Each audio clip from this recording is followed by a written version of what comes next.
नमस्कार, स्वागत है आप सभी का नारी पंजाब केसरी में और मैं हूं आपके साथ कृतिका।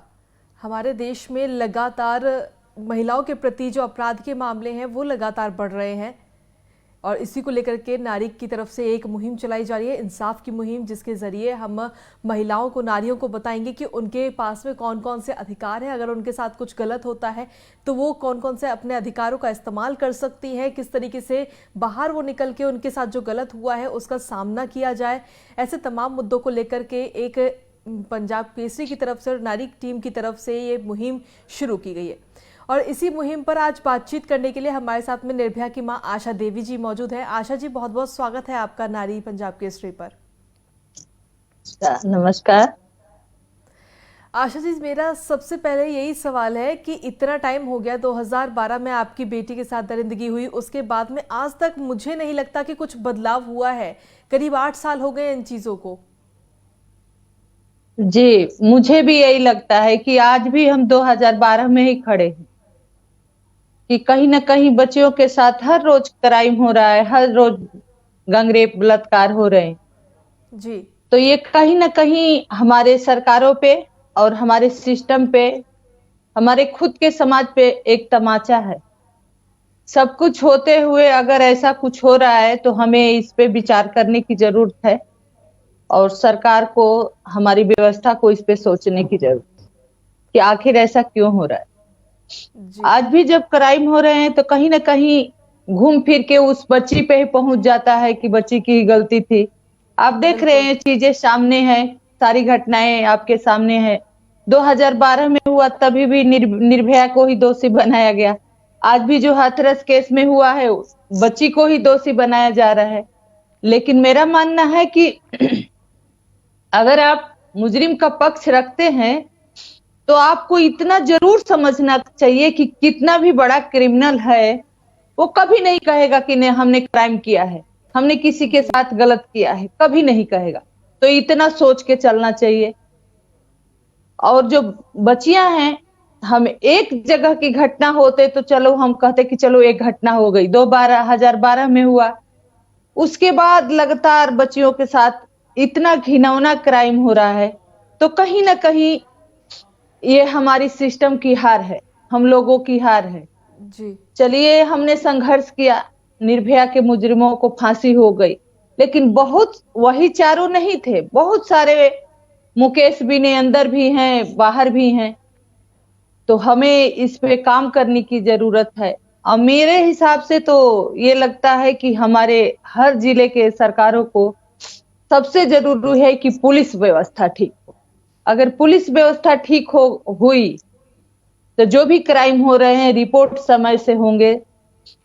तो अगर हमारी पुलिस व्यवस्था ठीक है तो मजाल नहीं कि मुजरिम क्राइम करे और कब्जे से बाहर रहे। जी। जिस तरीके से इस तरीके के मामले सामने आते हैं, ऐसे मामले में अगर बात करें तो हजारों की संख्या में ये मामले सामने आते हैं, लेकिन उसके अलावा अगर बात करते हैं तो बहुत सारे केस ऐसे हैं जो आपके और हमारे सामने आ ही नहीं पाते, क्योंकि वो समाज के डर से, शर्म लिहाज की वजह से सामने नहीं आ पाते हैं। और ये लगता है कि अगर हम ये चीज किसी को बताएंगे तो उनकी शर्मिंदगी होगी उन्हें। हाँ, ये तो बहुत है, ये तो गिने चुने केस है जो मीडिया में आ गई, थोड़ा सा लोग जुड़ गए, उनको बल मिल गया, उनकी रिपोर्ट हो गई। बहुत सारी ऐसे केस हैं कि रिपोर्ट ही नहीं होता है। लेकिन अब जिस तरह से माहौल बन रहा है तो इसीलिए लोग बाहर नहीं निकलते हैं, इसीलिए लोग रिपोर्ट नहीं कराना चाहते हैं कि उनकी बदनामी होगी या उनके साथ क्या होगा। लेकिन ये समझना होगा कि आज की बदनामी, आज का संघर्ष हमें कल जीने लायक रखेगा। हम जब भी इस धरती पे आके महिलाओं के साथ इतना घिनौना अपराध क्यों? बिल्कुल। हर चीज के लिए महिलाओं को टारगेट क्यों किया जाता है? दहेज नहीं मिल पाया, माँ बाप दहेज नहीं मिला तो घर में जला दो, झगड़ा है, रंजिश है तो बच्ची को पकड़ लो, उस बच्ची उस पे आरोप लगा दी तो उसको जला दो। तो मेरा मानना यही है कि किसी न किसी तरह से जो क्राइम कर रहे हैं मुजरिम, उनको जेल के अंदर होना चाहिए, उनको कभी भी बेल नहीं मिलनी चाहिए, कभी भी। आज बेल नहीं मिलने के बाद आपने देखा है कि कई बच्चियों को जला दिया गया, यूपी में ही जला दिया गया। और अलग अलग जगहों में जला दिया गया। तो कहीं ना कहीं हम महिलाओं को अपना अधिकार समझना होगा कि हम कैसे अपने आप को लड़ सकते हैं, कैसे हम अपने आप को सुरक्षित रख सकते हैं, कैसे हम अपने बच्चों को संस्कार दें कि हमारे बच्चे सुरक्षित रहें। जी आशा जी, जिस तरीके से मामले लगातार बढ़ रहे हैं, ऐसे में कैसे मानसिकता लोगों की बदलेगी? हमें क्या कदम उठाने चाहिए कि लोगों की मानसिकता बदले? क्योंकि मानसिकता आज इतनी ज्यादा गिर चुकी है कि अभी धोनी की मैं अगर बात करूं तो अगर उनकी टीम हार गई तो उनकी बेटी को रेप की धमकी दी गई। हालांकि उस आरोपी को जी फिलहाल गिरफ्तार कर लिया गया है, लेकिन ये मानसिकता बहुत ज्यादा गिर चुकी है। कैसे उसे सही किया जाएगा? आखिर ऐसा माहौल क्यों बन रहा है? वही तो मैंने कहा कि मैंने इसी उस न्यूज को पढ़ा है, मैंने जी इसीलिए सब चीजों का परतोख दिया कि हर एक चीज, मान लीजिए वो इतने अच्छे खिलाड़ी हैं, खेलते आ रहे हैं, इतने दिनों से खेल रहे हैं कि हो सकता है नहीं खेल पाए, कोई वो कुछ भी कह सकते हैं, लेकिन उसमें उस बच्ची का क्या गलती है? आप उनको टारगेट करो, आप उनके लिए उनको टारगेट करो, उनका खेल है, उनका काम है। लेकिन वो 5 साल की बच्ची के साथ आप कैसे कर? ऐसे लोगों को तो जबान काट देनी चाहिए। मैं सुनी हूँ 16 साल का बच्चा है, वो तो छूट जाएगा। तो ऐसे ही एक की बात नहीं है, हजारों की बात है। हजारों आदमी ऐसे करते, हजारों, हर छोटी मोटी चीज के लिए बच्ची को टारगेट बना लिया, बच्ची को कुछ भी कर लिया। अगर बच्ची अच्छा कर लिया है तभी उसके साथ ऐसा कर दिया। तो ये कहीं ना कहीं हमारी मानसिकता है। इस चीज के लिए जिस तरह से क्राइम बढ़ रहा है, तो कहीं ना कहीं हमें, हमारी सरकारों को, हमारी पुलिस को अपनी रवैया बदलना होगा। क्योंकि जब तक एक कड़ा कानून नहीं आएगा, कड़ा संदेश नहीं जाएगा, तब तक ये चीजें नहीं रोकेगी, तब तक मानसिकता नहीं सुधरेगी। अब तो नहीं सुधरेगी, इस हालात में तो नहीं सुधरेगी। जी हमारे यहाँ देश में फास्ट ट्रैक कोर्ट भी है, अदालत भी है, तमाम चीजें हैं, तमाम आपने देखा है हाथरस में जो क्राइम हुआ है, कई क्राइम हुए हैं, तो मुजरिम ही प्रदर्शन कर रहे हैं, उनके घर वाले प्रदर्शन कर रहे हैं कि नहीं हम निर्दोष हैं। आखिर बच्ची के साथ जो रिपोर्ट बताएगा क्या हुआ क्या नहीं हुआ, लेकिन बच्ची की जान तो गई है, उसको साथ जबरदस्ती तो हुई, गला तो घोटा गया उसको। और उससे भी घिनौना कि जीते जी उसको इंसाफ नहीं मिला, इज्जत नहीं मिली। सबसे घिनौना हुआ कि रात में उसकी लाश को जला दिया गया। तो कहीं ना कहीं गलत तो है। तो इसको तो सरकार को या व्यवस्था को देखना पड़ेगा कि आखिर ऐसा क्यों हो रहा है कि मुजरिम क्राइम भी करता है और सीना चौड़ा करके कहता है कि नहीं लड़की की गलती है, हम तो निर्दोष हैं, हमें गलत फंसाया जा रहा है। जी जिस तरीके से मामले लगातार बढ़ रहे हैं और फास्ट ट्रैक कोर्ट भी है हमारे देश में कानून भी है, तमाम कानून है महिलाओं को लेकर के, लेकिन उसके बावजूद भी ये अपराध रुकने का नाम नहीं ले रहे हैं। आखिर कैसे रोका जाएगा इन अपराधों को? सरकार तो हाथ खड़े कर देती है। 2012 में जब निर्भया के साथ दरिंदगी हुई, उसके बाद में तमाम कानूनों में बदलाव किया गया, लेकिन उसके बावजूद भी आज भी वही स्थिति देखने को मिलती है। हमें कुछ बदला नहीं है, उल्टा केसेस जो है वो ज्यादा ही हुए हैं, बढ़ गया है। क्योंकि हमारे समाज में हम अपने बच्चों तक या समाज तक अवेयरनेस नहीं दे पाए कि नहीं ये चीज गलत है। आज भी जो क्राइम करता है उसको गलत नहीं माना जाता है, वो किसी न किसी तरह निर्दोष होता है, मासूम होता है।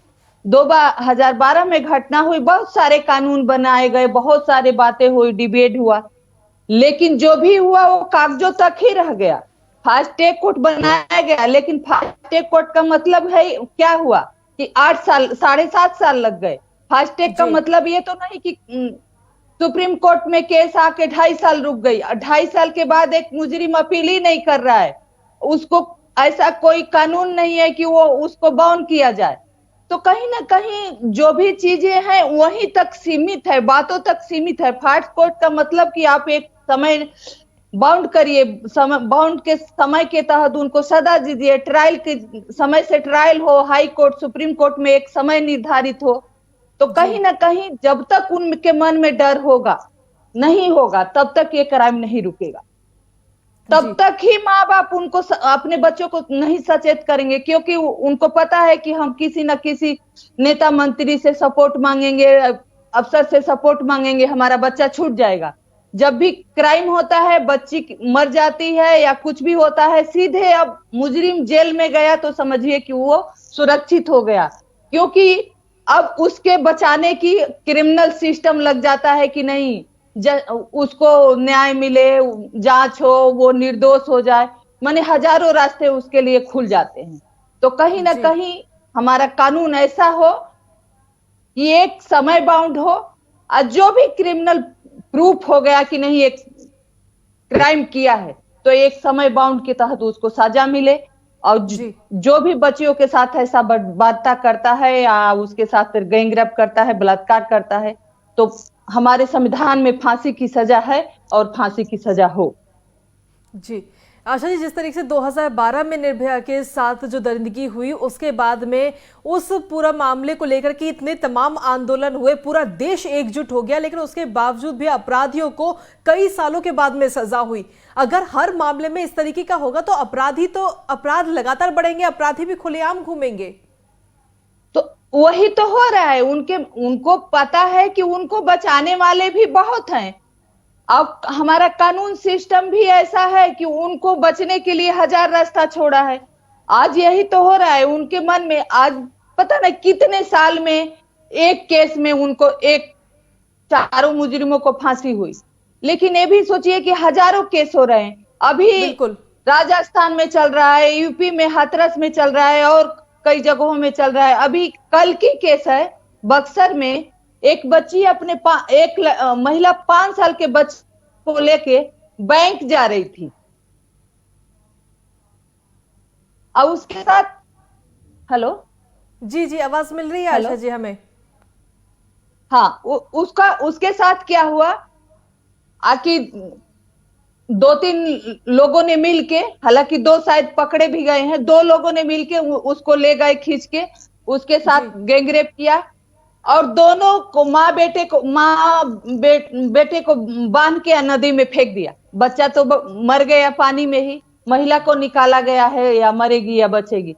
तो आखिर हम महिलाएं क्या सिर्फ घर में मर्दों को रोटी बनाने के लिए बने हैं?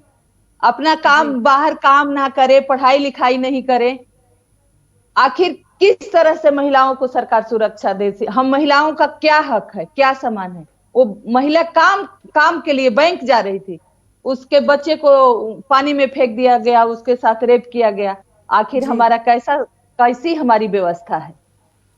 तो कहीं ना कहीं हम तो यही मानेंगे कि हमारा समाज तो दोषी है ही, लेकिन उससे बड़ा दोषी हमारा सिस्टम है कि जब घटना होती है, आज आप देख रहे हैं कि हमारे जो प्रतिनिधि हैं, चाहे सरकार में है चाहे विपक्ष में है, अपने जान छोड़ाते हैं, दूसरे पे थोप देते हैं। लेकिन मैं तो यही कहूंगी कि सरकारें बदल जाती है, लेकिन चीजें वहीं की वहीं हैं, हालात वहीं के वहीं हैं, कुछ भी नहीं बदला है। जी आशा जी, इस वक्त कई सारे दर्शक हमें फेसबुक के जरिए लाइव भी हमें देख रहे हैं और उनमें से एक दर्शक का सवाल है कि माताएं बहनों से अनुरोध है कि अपने हाथों को ही अब हथियार बना लें। इसको लेकर आप उनको क्या कहेंगे? इनका नाम है वीर अहिर दिलीप यादव। देखिए, जब तक समाज में हमें पुरुषों का सपोर्ट नहीं मिलेगा, तब तक हम चाहे हजार हथियार बना ले, कुछ नहीं होगा। तो जो भी भाई ऐसा कह रहे हैं, मैं उनको धन्यवाद देती हूं कि कम से कम उन्होंने एक कोशिश की है। लेकिन मैं उनको बताना चाहती हूं कि ये हम सबकी भागीदारी है, क्योंकि हर एक आदमी महिला से जुड़ा है, कहीं बेटी के रूप में, पत्नी के रूप में, माँ के रूप में। तो ये महिला पुरुष दोनों की जिम्मेवारी है कि ये जो समाज में ऐसा हो रहा है, इसके खिलाफ इस क्राइम के खिलाफ आवाज उठाएं, लड़ाई लड़ें, ना कि मुजरिमों के साथ खड़े हों। जी जब तक हम लोग जो क्राइम से कोई भी मामले सामने आते हैं, उनको नहीं समझाया जाएगा, उनको नहीं एहसास होगा कि नहीं उन्होंने गलती किया है, तब तक ये चीजें नहीं रुक सकती है। जी अक्सर हमारे सामने इस तरीके के मामले सामने आते हैं कि उस उम्र की लड़की के साथ ये दरिंदगी हुई, लेकिन अब तो छोटी बच्चियों के साथ ये दरिंदगी हो रही है, बड़ी बुजुर्ग जो महिलाएं हैं उनके साथ इस तरीके की दरिंदगी हो रही है। कैसे इस पर रोक लगेगी? क्योंकि अब ये चीज सिर्फ एक उम्र तक सीमित नहीं रह गई है। देखिए, ये घटनाएं रोज हो रही है। हमारा जो, हम सबको नहीं कह सकते, लेकिन जो ऐसे प्रकृति के जो लोग हैं, जो ऐसे मानसिकता के जो लोग हैं, उनको महिला के नाम पे, चाहे 3 साल की बच्ची हो, चाहे 70 साल की बुढ़िया हो, महिला चाहिए। उनके हिसाब से महिला एक भोग की वस्तु है, इस्तेमाल किया और फेंक दिया। उनकी मानसिकता इतनी गिर गई है कि बच्चियों के साथ, महिलाओं के साथ क्या कर सकते हैं हम इसका अंदाजा ही नहीं लगा सकते। लेकिन उससे भी बड़ी दुख की बात है कि आज सालों साल से ही पुराना केस, पुराना कानून हमारा चल रहा है। क्राइम अपने सीमा चरम पर पहुंचता जा रहा है, लेकिन हमारे सरकारों को इसका कोई परवाह नहीं है, क्योंकि उनके लिए तो एक न्यूज है, आए दिन हो रही है, हर रोज हो रही है, घंटे घंटे हम आंकड़े दिखा देते हैं कि हर घंटे हो रहे। लेकिन आपने सालों साल में इसके लिए क्या किया है? फास्ट ट्रैक कोर्ट का बना के कागज में रख लिया, कानून बनाया, फांसी के लिए कागज में रख लिया। लेकिन एक समय निर्धारित क्यों नहीं हुआ कि नहीं, एक महिला बच्ची के साथ क्राइम हुआ है तो उसको 6 महीने में, साल भर में इंसाफ मिलना चाहिए। आप देख रहे हैं कि 5-5 साल तक लग जाते हैं ट्रायल कोर्ट में ही, यही निर्णय नहीं हो पाता है कि नहीं ये मुजरिम है भी या नहीं। जिस महिला के साथ, जिस बच्ची के साथ क्राइम होता है, अगर बच्ची है तो उसको, या उसका परिवार है तो उसको सालों साल बीत जाता है यही प्रूफ करने में कि नहीं उसके साथ क्राइम हुआ है। तो कहीं ना कहीं अगर इसका कोई जिम्मेवार है तो हमारा सिस्टम जिम्मेवार है, हम खुद जिम्मेवार हैं इसका। उन महिलाओं से, उन लड़कियों से आप क्या कहना चाहेंगी जो इस तरीके की दरिंदगी होने के बाद भी घर में मुंह बंद करके बैठ जाती हैं, क्योंकि चीज़ों को सामने आने से वो काफ़ी डरती हैं, उन्हें ये लगता है कि सारे समाज में उनकी बदनामी होगी, लेकिन शायद इसके बाद में वो ये भी भूल जाती हैं कि अगर आज वो नहीं बोली तो कल को जो चीज़ आज उनके साथ हुई है वही कल दूसरे के साथ भी होगी। हाँ, मैं उनके लिए यही कहना चाहूंगी, उनके परिवार के लिए, उनके माँ बाप के लिए, जो भी उनके परिवार में है, कि अगर ऐसा कुछ होता है, हम लोग ऐसा कुछ करें ऐसा ना हो, लेकिन अगर होता है तो सबसे पहले परिवार की जिम्मेवारी बनती है कि उस महिला को सपोर्ट करे, खासकर जो परिवार में महिलाएं हैं उनको सपोर्ट करे। क्योंकि क्राइम को छुपाना ही क्राइम को बढ़ावा देना है। आज आप छुपा के चुप हो जाएंगे, कल वो आप दूसरे के लिए उसको प्रेरित कर देंगे, क्योंकि उसका मन वहां से हौसला होगा कि नहीं चलो इसने नहीं बोला तो उसने भी नहीं बोला। तो हम छोटी छोटी अगर चीजों पे ध्यान रखेंगे तो शायद बड़ी क्राइम हो ना। लेकिन सबसे जरूरी है, परिवार में अगर किसी के साथ होता है तो परिवार की जिम्मेवारी बनती है कि उस बच्ची का सपोर्ट करें, ना कि उसका पढ़ाई छोड़ा दे, घर में बैठा दे। ऐसा बिल्कुल नहीं होना चाहिए, क्योंकि मैं भी चाहती तो घर में बैठ जाती, क्योंकि हमारी बच्ची इस दुनिया में नहीं थी। आना ही, हमने इतना संघर्ष किया तो वापिस आना था उसको, लेकिन हमने बच्ची के साथ साथ उस क्राइम के खिलाफ आवाज उठाई कि आगे ऐसा किसी के साथ ना हो। लेकिन मैं भी अब 7 साल का संघर्ष हमारा भी समझिए बेकार गया, क्योंकि जब भी घटना होती है तो हम कहीं ना कहीं वहीं पहुंच जाते हैं और बहुत तकलीफ होती है। हमने बच्ची के साथ साथ हमारा यही विकल्प था कि हम सब लोग मिलके, क्योंकि हमारे साथ बहुत लोग जुड़े थे, निर्भया को नहीं कोई जानता था, हमें नहीं जानता था, और एक आवाज में सपोर्ट किया कि नहीं निर्भया को इंसाफ मिलना चाहिए। हमें भी लगा कि नहीं, ऐसा क्राइम अब समाज में नहीं होना चाहिए, किसी बच्ची के साथ नहीं होना चाहिए। हमने दिल्ली से बाहर जा जाके इस चीज के लिए आवाज उठाई, अवेयरनेस करी, लेकिन ये बहुत काफी नहीं है कि जब तक हमारा सिस्टम नहीं सुधरेगा। अगर फास्ट ट्रैक कोर्ट बना है तो वो दिखना चाहिए कि नहीं फास्ट ट्रैक है, क्योंकि मेरे जानकारी में मेरे पास कई केस हैं जो 2-2, 3-3 साल से ट्रायल पे हैं, सुप्रीम कोर्ट में 2-2 साल से हैं। तो कहीं ना कहीं हमारी व्यवस्था ही है जो हमें निराशा देती है, हमारी बच्चियों को निराशा देती है कि वो कहाँ जाएं, कैसे जाएं। लेकिन फिर भी मैं यही कहना चाहूंगी कि हमारा आपका अधिकार है कि हम अपने मान सम्मान के लिए लड़े। जब हम बाहर निकलेंगे तो चीजें हमें, चुनौतियां तो है, लेकिन हमें समझ आएंगी कि हम कहाँ गए तो हमें नहीं मिला, हम कहाँ जाएंगे तो हमें सपोर्ट मिलेगा। तो आप जी जरूर इस क्राइम के खिलाफ आवाज उठाइए, अपने अपने लिए भी उठाइए, दूसरे के लिए उठाइए, क्योंकि बहुत जरूरी है कि हम लोग इस पे आवाज उठाएं, क्योंकि जब तक हम चुप रहेंगे तब तक उनका हौसला बढ़ता रहेगा। जी बिल्कुल आशा देवी जी, आपने जो आपकी बेटी के साथ जो दरिंदगी हुई उसको लेकर के आपने इतनी बड़ी लड़ाई लड़ी, इतना बड़ा संघर्ष किया, उसके लिए पंजाब केसरी ही नहीं, नारी टीम ही नहीं, बल्कि पूरा भारत आपको सलाम करता है, क्योंकि आप एक ऐसे व्यक्ति हैं जिन्होंने गलत चीज के लिए अपनी आवाज उठाई है, पूरे समाज में बदनामी का डर से घर में ना बैठते हुए बाहर निकली हैं और उन तमाम महिलाओं की आवाज बनी है जो इसको डर के साए में जीती रही हैं। बहुत बहुत धन्यवाद आशा देवी जी हमारे साथ बातचीत करने के लिए और अपना कीमती समय देने के लिए। तो 2012 में जो पूरा दरिंदगी सामने आई, जिसको लेकर के पूरा देश, पूरा भारत एकजुट हो गया था, उसके बावजूद भी आज उस चीज को गुजरे हुए 8 साल हो गए हैं। लेकिन 8 सालों में अगर देखें तो महिलाओं की सुरक्षा को लेकर के कुछ नहीं बदला है। महिला आज कहीं भी सुरक्षित नहीं है। छेड़छाड़ के मामले, रेप के मामले दिन प्रतिदिन लगातार बढ़ रहे हैं। सरकार तमाम कोशिश करती है, तमाम दावे करती है महिलाओं की सुरक्षा को लेकर के, लेकिन वो दावे जमीनी स्तर पर कुछ भी खास नजर नहीं आते हैं। इन तमाम चीजों को देखते हुए नारी पंजाब केसरी की तरफ से ये मुहिम शुरू की गई है, इंसाफ की मुहिम। आप भी इस मुहिम से जुड़िए और अगर अपनी कुछ राय रखना चाहते हैं तो नारी पंजाब केसरी के पेज पे, फेसबुक पेज पे आप अपनी राय रख सकते हैं। अगली बार फिर हाजिर होंगे एक अलग शख्सियत के साथ, तब तक के लिए नमस्कार।